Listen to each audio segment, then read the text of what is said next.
Assalamualaikum warahmatullahi wabarakatuh. Yang terhormat Bapak Ibu Dewan Juri FLS 3N.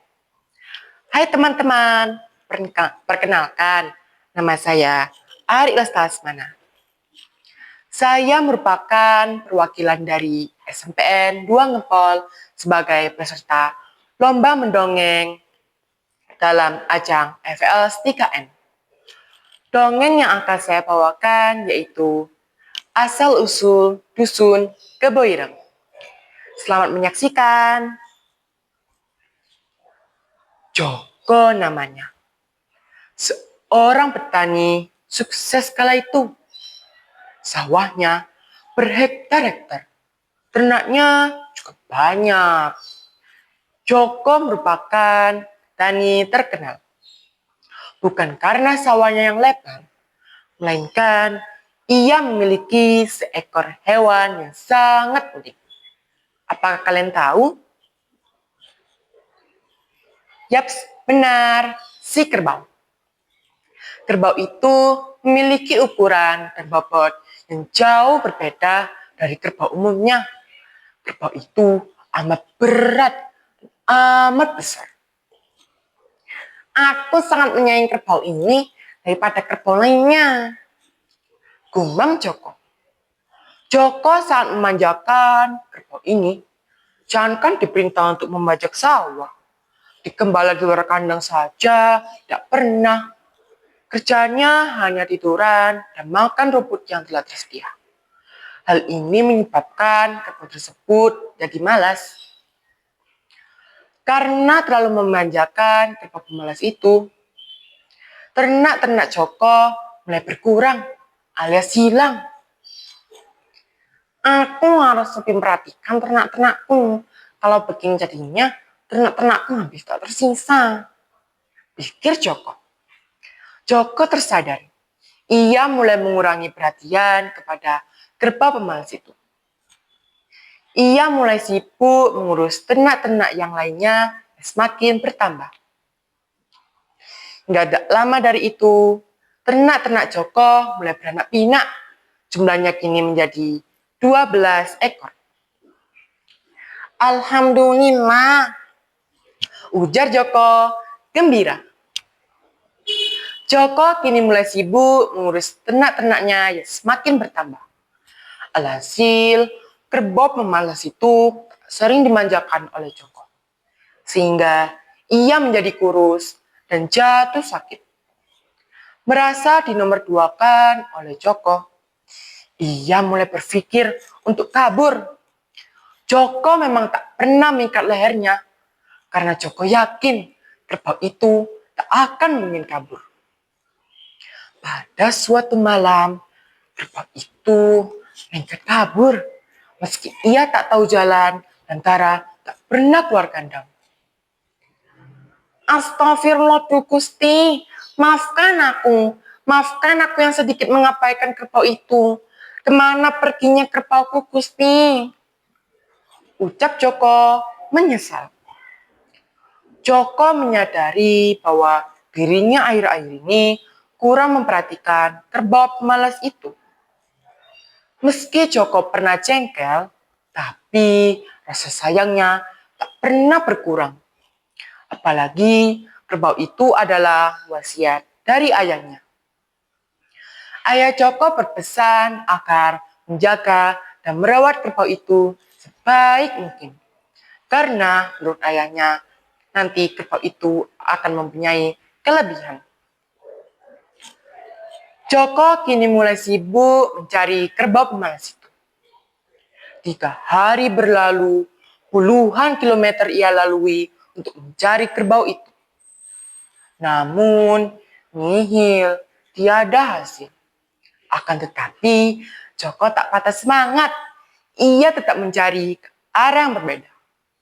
Namun, tetap saja kerbau itu tak nampak di matanya. Joko merasa lelah mencari kerbau pemalas itu. Ia pun memutuskan beristirahat di tepi sungai.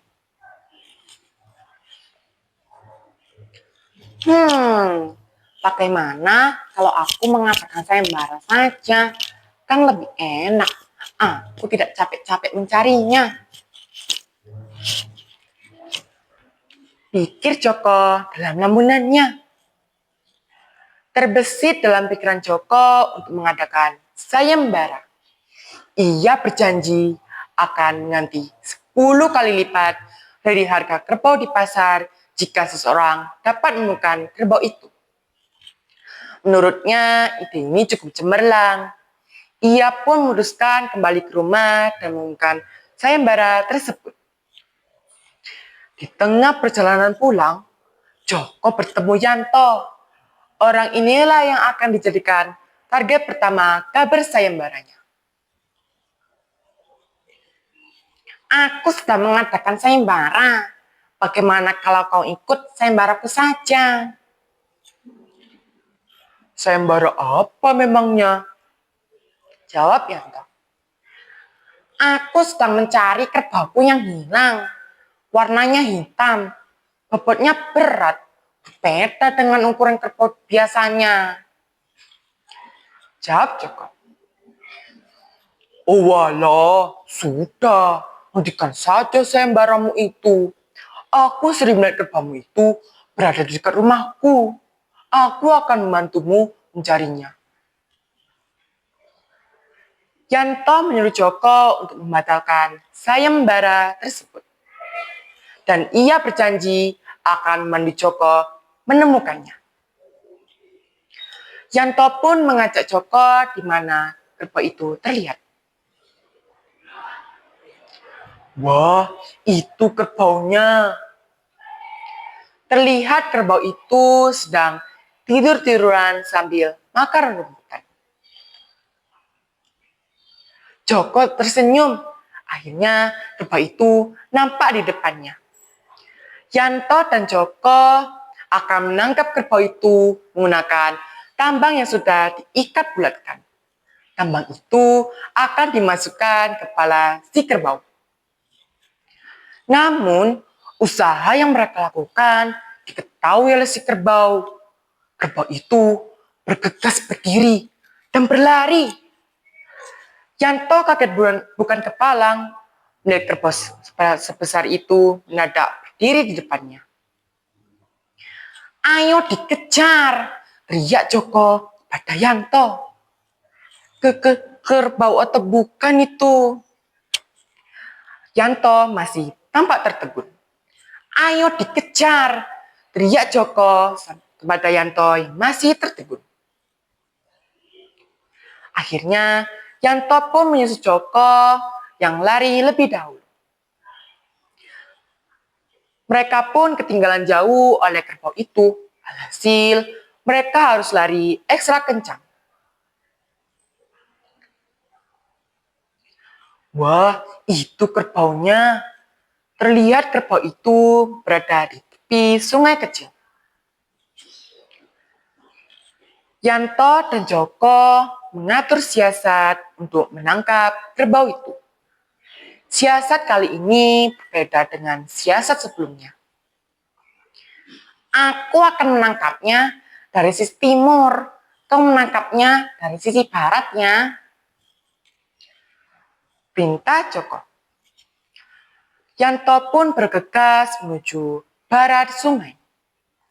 Dari siasat ini, Yanto dan Joko berhasil menangkap kerbau pemalas itu. Maklum saja, sepertinya kerbau itu sudah tampak lelah untuk berlari. Alhamdulillah, ya Allah, akhirnya kerbau ini kembali kepadaku. Rasa syukur Joko yang limpah ruah. Terima kasih Yanto, kau telah membantuku menemukan kerbauku ini. Maukah kau pulang bersamaku dan kerbauku ini?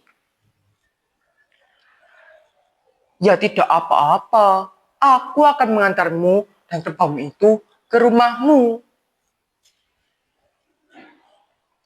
Di tengah perjalanan mereka, Joko berjanji di dalam hatinya untuk memberi Yanto 2 ekor kambing sebagai bentuk terima kasihnya pada Yanto.